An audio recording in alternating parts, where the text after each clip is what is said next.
మన దేశంలో 12 జ్యోతిర్లింగాలున్నాయి. అందుట్లా సౌరాష్ట్రంలో అంటే గుజరాత్ రాష్ట్రంలో ఉన్న సోమనాథ ఆలయం ఒకటి. పురాణాల ప్రకారం చూస్తే సోమనాథ ఆలయాన్ని చంద్రుడు కట్టించిండని నమ్మకం.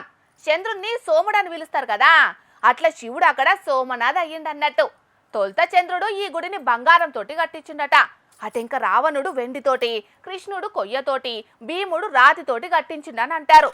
అసంటి సోమనాథ్ గుడిని 1951 అప్పటి సర్కారోళ్ళు ఆఖరిసారి బాగు చేసిండ్రు. అది జరిగి ఇప్పటికి సరిగ్గా 75 ఏళ్ళు నిండినాయి. అందుకే ఇగో ఇట్లా పండుగ చేసిండ్రు ఇయాల. సోమనాథ్ గుడి పునర్నిర్మాణమయ్యి 75 ఏండ్లు నిండినాయి అని ఉత్సవాలు జరిపితే పీఎం మోడీ సారు స్వయంగా హాజరుపడి స్పెషల్ పూజలు చేసిండోల్లా అయ్యాలా. ఏర్పాట్లయితే జోరుగా చేసిండ్రోల్లా గుడికాడ. భక్తులు కూడా శీతం పట్టిండ్రు. పీఎం సారు గుడి జాగల కాలు పెట్టుడు ఆల్చాం. డమరుకం సప్పుళ్లతోటి స్వాగతం పట్టిండ్రు ఘనంగా.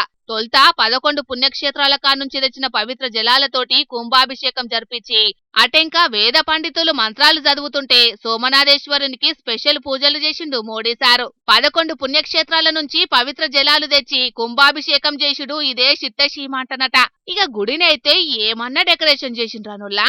మస్తు ముస్తాబు చేసిండ్రు. మొగుల్ మీదికెళ్లి హెలికాప్టర్లతోటి పూల వర్షం కురిపిస్తుంటే చూడాలిగా సోమనాథుని వైభోగం. చూసేటందుకు 2 కళ్ళు సరిపోవంటే నమ్ముండ్రి, అట్లా అలంకరించిండ్రు గుడిని. మరి సోమనాథేశ్వరుడు అంటే మామూలు ముచ్చటనా? 12 జ్యోతిర్లింగాలలో ఒకటి. చాలా పెద్ద చరిత్రే ఉన్నది ఈ గుడికి.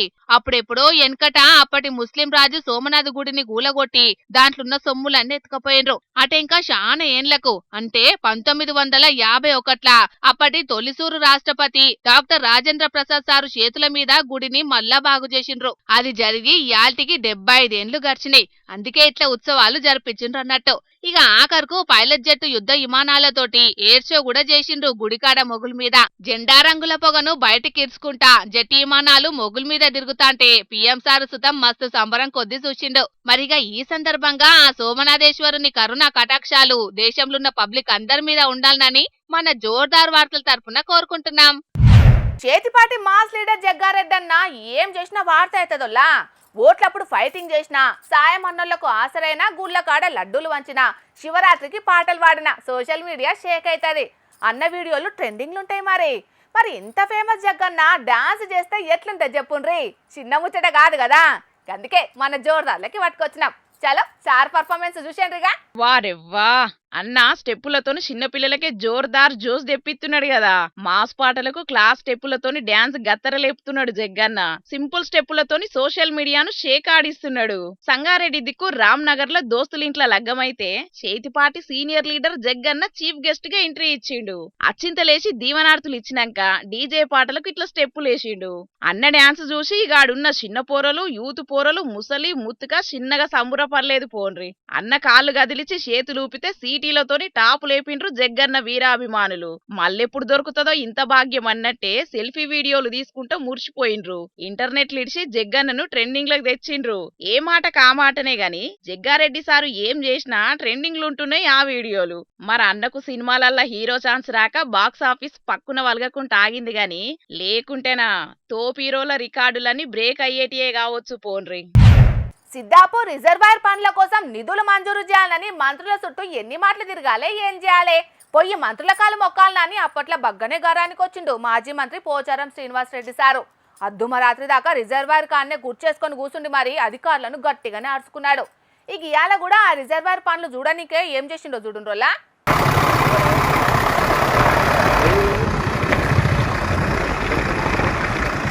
పోచారం సారు ముచ్చట అని చెప్పి ట్రాక్టర్ నడిపే వీడియో చూపిస్తున్నారేంది అని అనుకుంటున్నారా? ఆ ట్రాక్టర్ నడుపుతున్నది ఎవలో మంచిగా చూడుండ్రో పారి.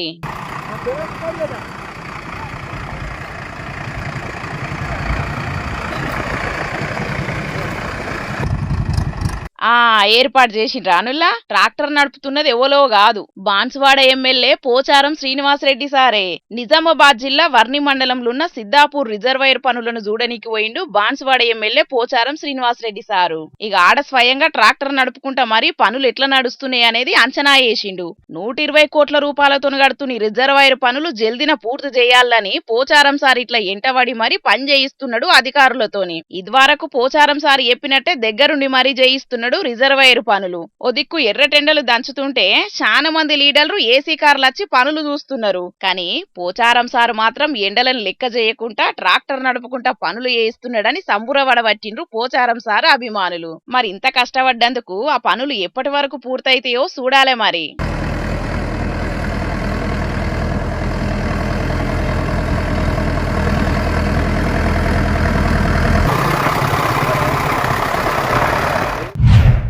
మా న్యాయమైన డిమాండ్లను సర్కార్ తప్పకుండా తీర్వాలని మొన్ననే జంగుకు దిగిండ్రు. రాష్ట్రం అంతా ఎక్కడి బస్సులు అక్కడనే ఆపేండ్రు. బస్సు పైలు కదలకుండా చేసి సర్కార్ మెడలోంచిండ్రు మన ఆర్టీసీ కార్మికులు. సర్కారోళ్ళు ఎంబటే మీటింగ్ పెట్టి అన్ని తిప్పలు తీరుస్తామంటే తెల్లారికెంచి ప్రగతి రథ చక్రాలు రోడెక్కినాయి. మళ్ళా తొవ్వెక్కేది లేదు, ధర్నాకి కూసునేది లేదని ఆర్టీసీ లీడర్లు సుతం చెప్పిండ్రు. కానీ మంచిర్యాల కాడ మాత్రం కథ వేరే ఉన్నదోల్లా. మా తిప్పలు తీరువుండ్రని డిపోకి అడ్డం కూస్తున్నారు డ్రైవర్ అన్నాలు. మరి వాళ్ళకు గంత గోసెందుకు వచ్చిందో ఆర్చుకుందాం పాండ్రి. వీళ్ళ పార్షాన్ సల్లగుండా డ్రైవర్ అన్నలే కాదు ఇంటోళ్ళు సూతం అడ్డం కూస్తున్నారు కదా. ఇంటోళ్లతోని కూడిపోయి డిపో ముంగట కూసునే కష్టం ఈ డ్రైవర్ అన్నలకి ఎందుకు వచ్చిందంటే ఎంత దాగిండ్రో చూసేటందుకు నోట్ల పుల్లలు పెడతారు కదా. గామిషిని జయంగా ఇంత తిప్పలొచ్చింది డ్రైవర్ అన్నలకు. మంచిర్యాల డిపోలో ఎప్పట్లకనే డ్యూటీ ఎక్కే డ్రైవర్ అన్నలకు బ్రీత్ అనలైజర్లు ఊదిపిస్తున్నారట. ఇక దాంట్లోకి రాయమల్లన్నను సూతం ఊదిపిచ్చిండ్రు. అటెంకేమైందో అన్ననే చెప్తాడు. అన్నా 8వ తారీఖు నాడు డ్యూటీకి వచ్చిన శుక్రవారం రోజు వస్తే 7 గంటలకు డ్యూటీ ఉంటే మిషన్ పెట్టారు. మిషన్ పెడితే 56 వచ్చింది. అట్లా నేను తాగలేదు సార్, నాకు 56 వచ్చింది, మళ్ళీ ఒకసారి పెట్టమంటే నేను పక్కకు పెట్టి 22 సంవత్సరాలు నేను డ్యూటీ కాబట్టి ఒక రిమార్క్ లేదు. నేను బెస్ట్ డ్రైవర్ అవార్డు కూడా తీసుకున్నాను. అటువంటి డ్రైవర్ నాకు తాగుడు అలవాటు లేదు. నాకు మళ్ళీ ఒకసారి అవకాశం ఇయ్యక పక్కకు పెట్టి 2 రోజుల తర్వాత బస్ స్టాండ్ ఇచ్చారు. 2 రోజులు బస్ స్టాండ్ ఇచ్చారు. నెక్స్ట్ డ్రైవర్ మళ్ళీ ఒక ఆయన నిన్న వచ్చింది, టిమో డ్రైవర్ వస్తే ఆయన 73 వచ్చింది. 73 వస్తే 73 వచ్చినాక మళ్ళీ ఆయన ఊదిపించారు. ఆయన ఊదిపిస్తే 0 వచ్చిందట. 0 వస్తే ఆయనకు డ్యూటీకి పంపించారు. అదే నాకు పంపిస్తే నాకు కూడా లైఫ్ సెట్ అవుతుండే కదా, నాకు ఉద్యోగం వస్తుండే కదా, నన్ను ఆపి ఆయనకేం పంపించారు. నాకు న్యాయం కావాలని కోరుకుంటున్నాను. మిషన్ జయంగా పెద్ద పర్షానే మోపైంది కదా పాడై. పాపం అన్నకు తాగుడు అలవాటే లేదట. అయినా ఎట్లొచ్చిందో మిషన్ పాడుగాను. సాలరదైనా ఏం పద్ధతి చెప్పుండ్రి. తాగనే లేదని చెప్పినప్పుడు మళ్ళో తాపు ఊదిపిస్తే ఏం పోయేది. అట్లా ఊదియకుంటా 2 రోజులు రికాముచ్చిండ్రట. సరే ఫాల్తు మిషన్ అని రాయమల్లన్న ఉత్తగా ఊకుండేటోడే గాని గట్లనే ఇంకొక ఆయనకు సుతం ఊదిపిస్తే అడ్డగోలు రీడింగ్ చూపెట్టిందట. నేను దాగనే లేదని చెప్తే ఈని మళ్ళో తాప చెకింగ్ చేసిండ్రట. అప్పుడు 0 చూపెట్టిందట. ఎంబటే ఆయనను డ్యూటీకి పంపిండ్రట. ఈ చెకింగ్ ఏదో రాయమల్లకు సుతం చేస్తే ఒడిచిపోయేదే ముచ్చట. డిపో అధికారులకు ఎన్ని మాటలు చెప్పినా పట్టించుకోలేదట. అధికారులకు కొందరు అల్లమైతున్నారు, ఇంకొందరు బెల్లమైతున్నారని కడమ డ్రైవర్ అన్నల మద్దతు కలుపుకొని డిపో ముంగట దర్రాకు కూసున్నారు. గట్లెట్లుంటదని గట్టిగానే గరమైండ్రు. జంగు చేసేటాలకు పోలీసులు సీన్లకు ఎంట్రీ ఇచ్చిండ్రు. తాపతాపకు అడ్డం కూసుంటే ఎట్లా అని పక్కకు నూకిండ్రు. ఊకూకు అడ్డం పడితే కేసులు పెడతామన్నట్టే గట్టిగానే వార్నింగ్ ఇచ్చిండ్రు. మరి కావాల్సుకునే కొందరు కార్మికులను ఇట్లా అనగదొక్కే ఆలోచనలు ఏత్తున్నారా ఏందని కడమ కార్మికులు అనుమానపడుతున్నారు. ఇట్లయితే సంస్థకే దెబ్బొస్తది. అధికారుల పద్ధతి మార్చుకోవాలని అంటున్నారు.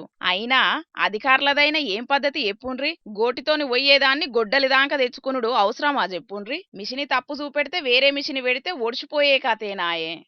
ఆయనకి ఎన్ని రకాలుగా నిన్న మొన్న 2 రోజులు డిఎం గారిని ఎంత ఎక్స్క్యూజ్ చేసినా గానీ వారి దగ్గర నుంచి ఎలాంటి స్పందన కూడా రావట్లేదు. సెక్యూరిటీ రిపోర్ట్ బట్టి వేసేస్తా అంటారు. మరి సెక్యూరిటీ రిపోర్ట్ నిన్న డ్రైవర్ను పంపించక ముందు ఆ డ్రైవర్ మీద కూడా రిపోర్ట్ పెట్టాలి. మరి ఆ డ్రైవర్ను బండిచ్చి ఎట్లా పంపించారు? దీనికి మాకు ఆన్సర్ కావాలి డిఎం గారి నుంచి. అంటే ఒకరు అల్లం ఒకరు బెల్లమా? వర్కర్లందరినీ ఒకటే సమానంగా చూడాలి కానీ ఒక్కొక్కరిని ఒక రకంగా చూస్తే ఇది మంచి పద్ధతి కాదు.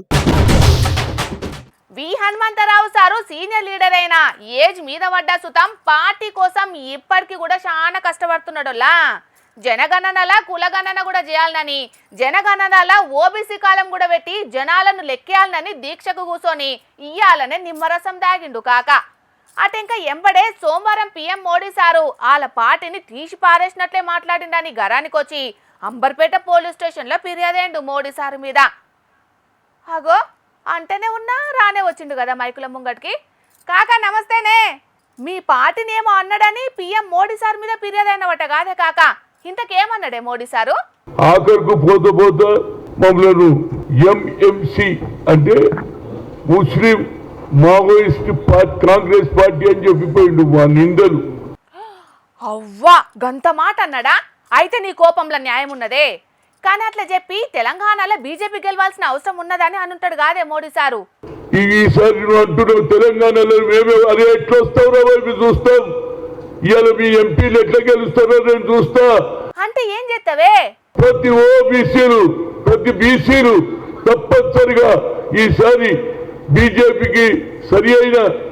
మోడీ సార్ కూడా ఓబీసీ అంటారు కాదే, అసంటప్పుడు వాళ్ళు మోడీ సార్ను ఎందుకు ఓడిస్తారు చెప్పు? ఒక ఛాయ్ వల్ల ఈ దేశానికి ప్రధానమంత్రి అయితే బడుగు బలైన వర్గాలు ఉన్న బీసీలను మర్చిపోతున్నాం. మా సంఖ్య ఎక్కువ ఉన్నది 60%. ఓహో, అట్లొచ్చిన వానే కాక మొత్తానికి జనగణనలా కులగణన కూడా చేయాలంటావు అంతేనా? అగ్ర కులాలలో ఉన్నటువంటి రాహుల్ గాంధీ గాని అగ్ర కులాలలో రేవంత్ రెడ్డికి ఆలోచన నీకెందుకు ఆలోచన వస్తలేదు అని అడుగుతున్నా. ప్రతిపక్షాలకు వచ్చిన ఆలోచనలు అధికార పక్షానికి రావు, అధికార పక్షానికి వచ్చిన ఆలోచనలు ప్రతిపక్షానికి రావు. నీకు తెలియని రాజకీయం ఏమున్నదే? పెట్రోల్ ధర పెరిగింది తెలుసు, డీజిల్ ధర పెరిగింది తెలుసు, కానీ ఆఖరికి బంగారం కూడా కొనొద్దు అంటున్నాడు. బంగారం ఎక్కువ కొనుట్లనే రూపాయి విలువ పడిపోతుందట కాదే, అందుకే మాట వరుసకు చెప్పిండేమో మోడీ సారు. అయినా పిఎం కొనొద్దన్నంత మాత్రం నవ్వుకుంటామానే, ఎవరుకుంటారు చెప్పు? కనుక ఎప్పటికైనా దీని మీద కేసు రిజిస్టర్ చేయాలని రాష్ట్ర పోలీస్ అధికారులకు చెప్తున్నా. ఆగో, అటు తిరిగి ఇటు తిరిగి మళ్ళా మీ పార్టీని మోడీ సార్ అన్న మాట మీదకే వస్తున్నావు కాదే. ఇంతకు సెంట్రల్ గవర్నమెంట్ కులగణన చెయ్యకపోతే ఏం చేస్తావు అది చెప్పు మొదలైతే. ఇక దేశమంతా తిరుగుతాయి, ఇక పంచాయతీ మరి ప్రతి ఒక్కరికి లాభమయ్యే వరకు నా పోరాటం కొనసాగిస్తా. థ్యాంక్ యూ కాకా. చూసిరు కదా, చెయ్యిపాటి యంగ్ లీడర్లు కూడా సపోర్ట్ చేయకుంటారు కానీ విహెచ్ కాక మాత్రం తగ్గేదే లేదంటున్నాడు. అటు పార్టీని మోడీ సారు అనరాని మాటలు అన్నాడని గరం అవ్వకుంటేనే ఇటు కులగణన ఎట్లెట్ల చేయరని కోపానికి చేస్తుండో. సరే కాక ముచ్చట్లు విన్నారు కదా, తర్వాత వార్త చూసండ్రిగా. ప్రేమకు హద్దుల్లేమన్న శాస్త్రాన్ని మల్లో తాపు రుజువు చేసిండ్రోల్లా ఆదిలాబాద్ దిక్కు ఒక కొత్త జంట. జిల్లాలు రాష్ట్రాలే కాకుండా ఏకంగా దేశాలే దాటొచ్చి అయ్యవార్ల మంత్రాల సాక్షిగా ఒకటైండ్రు. మరి వాళ్ళు ఏడగాల్సిండ్రు ఏం కదా పురాగాల్చుకున్నా పాండ్రి. వారేవా శిల్కా గోరింక లెక్క చూడముచ్చటగున్నారు కదా నొల్లా. లండన్ పిల్లను ఆదిలాబాద్ పిల్లగాడు ఐదారం నాడు ఆదిలాబాద్ లో అగ్నిసాక్షిగా 3 ముళ్ళేసి 7 అడుగులేసి మనవాడిండు. ప్రేమకు కులం మతం జాగ రంగు అడ్డం కాదని చూపెట్టిండ్రు. అసలు ముచ్చటేందంటే ఆదిలాబాద్ కాడుండే గీ సాయి చరణ్ అన్న పై చదువుల కోసానికి లండన్ పోయిండట. ఇక ఆన్నే మంచిగా చదువుకొని వ్యాపారం పెట్టి సెటిల్ అయిందట. ఇక ఆన్నే ఉండే మియామే అనే గీ బుజ్జికి చదువుకునేటప్పుడే మనసిచ్చిందట. ఈ ముచ్చటను ఇద్దరు ఇంటోళ్లకు సుతం చెప్పిండ్రట. వాళ్లకు సుతం నచ్చి బ్రేకు లేని బుల్డోజర్ లెక్క సంసార సాగరాన్ని ఈదాలనని పచ్చ జెండా ఊపిండ్రట. మన దిక్కు పెండ్లంటే చాలా పద్ధతులుంటాయాయే. అవన్నిటినీ కుద్దుగా చెప్పంగల్నే పిల్లకు నచ్చి విమానమెక్కి ఇండియాకు వచ్చి వాలింది. పట్టుచీర పెయి నిండా నగలేసుకొని పిల్లగాంతోని ఫంక్షన్ హాల్ల జీలకర్ర బెల్లం పెట్టించుకున్నది. పాపం పిల్ల తల్లిదండ్రులకు కండ్లార చూసే భాగ్యం దక్కలేదు. ఏదో తిప్పలుండి రాలేకపోయిండ్రట. కానీ వీడియో కాల్లో చూసి దీవనార్తులు పెట్టిండ్రు. లోకల్ చుట్టాలు ఈ హైబ్రిడ్ జంటను చూసి శిల్కా గోరింకలు లెక్కున్నారు. పిల్లా పాపలతోని కలకాలం కలకలలాడాలని దీవనార్తులు పెట్టి తున్కల బువ్వ తిని పోయిండ్రు. ఓ సాయి శరణన్నా, మీ ఇంటామెకి జిత్తి తీసేయవే, మా జిత్తే తలిగేటట్టున్నది. సరే గాని ఇక మన జోర్దార్ జనాల తరపున సుతాం కొత్త జంటకు హ్యాపీ మ్యారీడ్ లైఫ్ చెప్తున్నాం. రాష్ట్రంలో ఏం నడుస్తున్నదంటే దొంగల హవా నడుస్తుందని చెప్పేటట్టున్నదోల్లా ఇప్పుడు పరిస్థితి. ఇక్కడ అక్కడ అని ఏం లేదు, పల్లె పట్నం అన్న తేడా అసలుకే లేదోల్లా. అది వేల విలువ గల్లదైనా లక్షల విలువ గల్లదైనా ఇడిచిపెట్టేదే లేదన్నట్టే తెగబడుతున్నారు దొంగ బట్టే వజగాలు. ఇక ఇప్పుడు మళ్ళేమైందని అంటారా? ఇగో వార్త రానే బట్టే మీరే చూడుండ్రిగా. ఏదో దొంగల ముచ్చట అన్నట్టే చెప్పి ఈ సీసీ కెమెరాలను చూపిస్తున్నారేందని అనుకుంటున్నారా? లేకుంటే ఈ సీసీ కెమెరాలు చేయంగా దొంగ బద్మాషాలు దొరికినట్టున్నారా అనుకుంటున్నారా? మీరు అట్లా అనుకుంటే దొంగల ట్రాప్ లో వడ్డట్టే అయితది. ఒక్క సీసీ కెమెరా 100 మంది పోలీసులతో సమానమని అంటారు పోలీస్ పెద్ద సార్లు. కానీ అంతటి పవర్ఫుల్ అని చెప్పే సీసీ కెమెరాలను మాత్రం పట్టించుకోకుండా గాలి కిడిచిపెట్టేటాలకు దొంగగాళ్ళు రెచ్చిపోతున్నారు. పేరుకే సీసీ కెమెరాలు ఉన్నాయి గాని ఒకటి ఆకాశాన్ని చూస్తున్నది, ఇంకోటి ఎక్కడనో చూస్తున్నది. చూడాల్సింది రికార్డు చేయాల్సింది చేస్తలేవి సీసీ కెమెరాలు. గందుకే అర్ధరాత్రి అయిందంటే చాలు వాళ్ళ లోపటున్న చోరకలకు పదును పెడుతున్నారు దొంగ బద్మాష్ గాళ్ళు. అట్లా నిన్న ఒక్క రాత్రిలోనే 3 బండ్లను మాయం చేసిరాళ్ళు మన్నుగాను. యాదాద్రి భువనగిరి జిల్లా వలిగొండ మండల కేంద్రంలో ఉన్న రైల్వే స్టేషన్ రోడ్డులో జరిగింది దొంగతనం. బత్తిని రాధాకృష్ణ శశాంక్ గౌడ అనే అన్న 2 లక్షల మీదనే ఇల్వగల్ల యమహా R15 అనే బండి బండిని ఇంటి ముంగడ పెట్టుకున్నాడట. మధ్యరాత్రి లేచి చూసినప్పుడు కూడా బండి ఉన్నదట. ఈ దొంగ బాకావుగాళ్ళు ఆ బండిని వేసుకపోవాలని ఎప్పటి సంది రెక్కి చేసిర్రో తెలియదు గాని ముదుగాలొచ్చి బండి హ్యాండిల్ లాక్ తీసిర్రు. కాకుంటే బండి స్టార్ట్ కాలేదు. దీంతోని అటెంక ముగ్గురు కలిసి వచ్చి బండిని దొబ్బుకుంటేనే పట్టుకపోయిర్రు. పోలీసుల పట్టింపులేంతనం చేయంగానే ఇట్లా దొంగతనాలు జరుగుతున్నాయంటున్నారు అడిదిక్కు జనాలు. పోలీసులు పెట్టిన సీసీ కెమెరాలు పనిచేయకున్నా వాడకట్టు వీధి ఉన్నోళ్ళు పెట్టుకున్న సీసీ కెమెరాలు చేయంగానే ఈ దొంగగాళ్ళ భాగవతం బయట పడ్డది. ఈ ముచ్చట్ల పోలీసులు ఎంత జల్దిన స్పందిస్తారో ఆ దొంగగాళ్ళని ఎప్పటి వరకు పట్టుకుంటారో తెలియదు గాని ఈ నడుమ మంది నాగం చేసే దొంగ బద్మాషి గాళ్ళ ఆగడాలకు మాత్రం అద్దే లేకుండా పోతున్నదుల్లా. మరి పబ్లిక్ బండ్లను ఇండ్ల ముంగట పెట్టుకునేటోళ్ళు జర జాగ్రత్తగా చూసుకోండ్రి, లేకుంటే అటెంక మీరే పరిశాల పడాల్సి వస్తుంది. మరి ఏమంటున్నావు, సరేనా? పానంలా చిన్నగా ఏమన్నా సుస్తైనా ఏదైనా అవస్థ అయినా దావకనకు పోతే వేలకు వేలు లక్షల రూపాయలు ఖర్చు అవుతున్నాయి వల్ల ఇవాళ రేపు. కానీ ఈడ దావకన్లో మాత్రం గంతగన ఖర్చు పెట్టుకునే పని లేకుండానే పెద్ద పెద్ద తక్లీఫ్లు కూడా తీరుస్తున్నారట. మరి ఏం హాస్పిటల్ అది, ఎక్కడుంది, వాళ్ళు ఏం చికిత్సలు చేస్తున్నారో పురా గాడ్చుకుందాం పాండ్రి. ఇప్పుడు మన రివై ప్లస్ హాస్పిటల్లో హెల్దీ సమ్మర్ క్యాంపెయిన్ నడుస్తుంది. 4 వారాల్లో 4 స్పెషాలిటీ డిపార్ట్మెంట్స్, అన్ని రకాల సర్జరీస్ మీద, ల్యాబ్ టెస్ట్ల మీద 50% డిస్కౌంట్ ఆఫర్స్ నడుస్తూ ఉన్నాయి. దానితో పాటు ఉచిత స్పెషలిస్ట్ డాక్టర్ కన్సల్టేషన్ కూడా అవైలబుల్ ఉన్నాయి. సో అందరూ ఈ సర్వీసెస్ యూటిలైజ్ చేసుకోండి. ఇన్నారు కదా డాక్టర్ సార్ చెప్పిన ముచ్చట. హెల్దీ సమ్మర్ క్యాంపు పేరు మీద ఒక్కొక్క వారం ఒక్కొక్క స్పెషాలిటీ వైద్య సేవలు అందిస్తున్నారట రివైవ్ ప్లేస్ అనే దవాఖాన్ల. పట్నంలో ఉన్న బోరబండ మోతీనగర్ లో ఉంటది ఈ హాస్పిటల్. అన్ని రంగాలల్లో మహిళలకే మొదటి ప్రాధాన్యత ఇస్తున్నారు కాబట్టి ఈ హాస్పిటల్లో కూడా మొదటి వారం మహిళా ఆరోగ్య వారం పేరు మీద మహిళలకు సంబంధించిన సమస్యల మీద ఆఫర్లు పెట్టి మరి చికిత్స చేస్తున్నారు. ఇక రెండో వారం చాలా మంది గుండె సంబంధిత తక్లీఫ్లతోని బాధపడుతున్నారు కాబట్టి గుండె మెదడు సంక్షేమ వారం పేరు మీద చికిత్సలు చేస్తారట.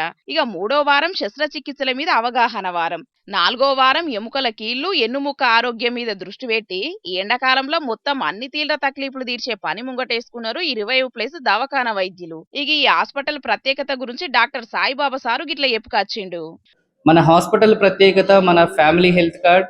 దాంట్లో 1 year కి సరిపడా స్పెషాలిటీ కన్సల్టేషన్స్ ఫ్రీగా లభించును. అండ్ కార్డ్ కలిగిన వాళ్ళకి 1 year కి సరిపడా IP free discounts, lab and pharmacy మీద కూడా ప్రత్యేక డిస్కౌంట్స్ లభించును. అదన్నట్టు ముచ్చట. ఈ హాస్పిటల్లో ఫ్యామిలీ హెల్త్ కార్డు తీసుకుంటే ఏడాది దాకా డాక్టర్లను కలిసేందుకు ఎసొంటి కన్సల్టేషన్ ఫీజు తీసుకోకుండా ఉచితంగా పరీక్ష చేస్తారన్నట్టు. అట్లనే మందుల మీద, ల్యాబ్లో చేసే పరీక్షల మీద కూడా రాయితీలు ఇస్తారట. మరి ఆలస్యం ఎందుకు? మీకేదన్నా తక్లీఫ్ ఉంటే వెంటనే రివైవ్ ప్లస్ దవాఖానకు ఓన్రి. ఈ ఎండాకాలాన్ని సంతోషంగా గడుపుండ్రి, సరేనా? ఎవరైనా ఏటీఎంకి ఎందుకు పోతారలా? గాదేం పిచ్చి ప్రశ్న మీనాక్షి. దేనికేమున్నది, ఏటీఎంలో పైసలు తీసుకోవడానికి పోతారు, లేకుంటే ఏటీఎంలో ఏమైనా కూరగాయలు తీసుకోవడానికి పోతారా అని నా మీద గరానికి రాకుండ్రి. ఏటీఎంలో పైసలు తీసుకోవడానికి పోతారని చిన్న పిల్లగాండ్ల కా నుంచి ముసలోళ్ళ దాకా అందరికీ తెలిసిందే. కానీ గీడో కాడ దేనికోసానికి పోతున్నారో గీ వీడియో చూస్తే మాత్రం పరేషాన్ అవుతారు పక్కా. ఓష్ని ఇదెక్కడి పర్షాను? కటింగ్ షాప్ పేరును షార్ట్ కట్ ల ఏటీఎం అని పెట్టిండ్రా, లేకుంటే నిజంగానే ఏటీఎం అర్రల్నే కటింగ్ షాప్ పెట్టిండ్రా అంటే రెండోదే కరెక్ట్. బీహార్ రాష్ట్రం దానాపూర్లున్న ఓ పాత ఎస్బీఐ ఏటీఎం అర్రను ఇప్పుడు కటింగ్ షాప్ నడిపేట ఆయనకు కిరాకిచ్చిండ్రట. ఇక రూమ్ లోపటున్న ఏటీఎం మిషన్ ను పట్టుకపోయిన బ్యాంక్ అధికారులు బయటున్న సెటప్ ను అట్లనే ఇడిచిపెట్టేటాలకు దూరం నుంచి చూస్తే అచ్చం ఏటీఎం సెంటర్ లెక్కనే కానొస్తున్నది. కానీ లోపటికి పోయి చూస్తే అసలు ముచ్చట బయట పడుతున్నది. ఇక దీని వీడియో తీసి సోషల్ మీడియాలో పెడితే ఇప్పుడు వైరల్ అవుతాంది. మొత్తానికైతే భలే గమ్మత్తున్నదిలే ఈ ఏటీఎం సెలూన్ షాపు. మరిగా పబ్లిక్ మీకెవరికన్నా ఏటీఎం సెంటర్ లా కటింగ్ చేయించుకున్న ఫీల్ రావాలంటే అడ్రస్ పట్టుకొని ఆడదాకా ఓన్రి. ఎందుకంటే ఇసొంటి అనుభవం ఎంత పెట్టినా దొరకదు కదా అని కొందరు కామెంట్లు కూడా చేస్తున్నారు ఈ వీడియో మీద. గాలి తేలినట్టే ఓనియాలే బండి అన్నట్టే నడుపుతుంటారు కొంతమంది పోరాలు. అట్లని బండ్లు గాలి తేలిపోతాయని కాదు గాని కళ్ళు మూసి తెరిచే లోపట్నే జప్పు మనిపోతుంటారు. అగో అంత స్పీడ్గా తోలుతుంటారు బండ్లను కూడా. ఇక ఇప్పుడు గీ ముచ్చట ఎందుకు చెప్తున్నానంటే గీ వీడియో చూసి యాదికొచ్చింది. గదెందుకు చెప్పున మీరు కూడా చూసిండ్రిగా. వాయమ్మనే, నిజంగానే బండి గాల్లకి ఎగిరింది కదా. సూత అంటే దాని ఎవలో క్రేన్ తోని తీసుకుపోయి ట్రాఫిక్ సిగ్నల్ కు ఏలాడదీసినట్టే అనిపిస్తున్నదిలే. కానీ కాదొల్లా, కెనడా దేశంలో ఉన్న సరే డెల్టా సరిహద్దు ప్రాంతంలో జరిగింది రోడ్డు ప్రమాదం. ఈ కూడలి కాడ BMW కారును బండి మస్తు స్పీడ్ వచ్చి టక్కర్ పెట్టిందట. దీంతోని బండి ఎగిరిపోయి సీదా ట్రాఫిక్ సిగ్నల్ పోలుకు తట్టుకొని ఏలాడబడ్డది. ఇక ఇంత పెద్ద ప్రమాదం జరిగినా అదృష్టవశాత్తు బండి నడుపుతున్న మనిషి దెబ్బలతోనే బయటపడ్డాడు. కానీ పానాలకి ఏం ప్రమాదం కాలేదట. ఇక కారు డ్రైవర్ సుతం చిన్న చిన్న గాయాలతోటి బయటపడ్డాడట.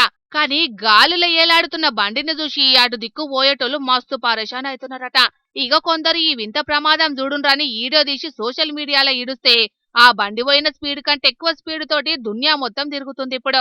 ఒక్కొక్క పారి జరిగే ప్రమాదాలను అసలుకే ఊహించలేమొల్లా.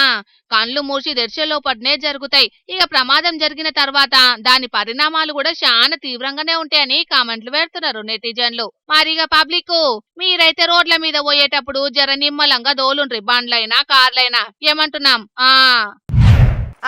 ఇక తెచ్చిన వార్తలన్నీ అయిపోయినాయి. ఇవుల్లా ఈ ఆల్టీ జోర్దార్ వార్తలు. మళ్ళొచ్చే జోర్దార్లా మళ్ళా కలుద్దాం. అప్పటిదాకా చూస్తూనే ఉండండి హెచ్ఎం టీవీ. అట్లనే ఇంకిన్ని మంచి మంచి వార్తల కోసం హెచ్ఎం టీవీ యూట్యూబ్ ఛానల్ని సబ్స్క్రైబ్ చేసుకోండి. ఇసంటి ముచ్చట్లు ఆడ మస్తుగుంటాయి. అన్ని ముచ్చట్లు మీ దాకా జరాలంటే తప్పకుండా గంట కొట్టుండ్రి, లైక్ చేయండి. ఈ ముచ్చటను మీ దోస్తులకి షేర్ చేయండి. ఏమంటున్నాం? సరే మరి, టాటా.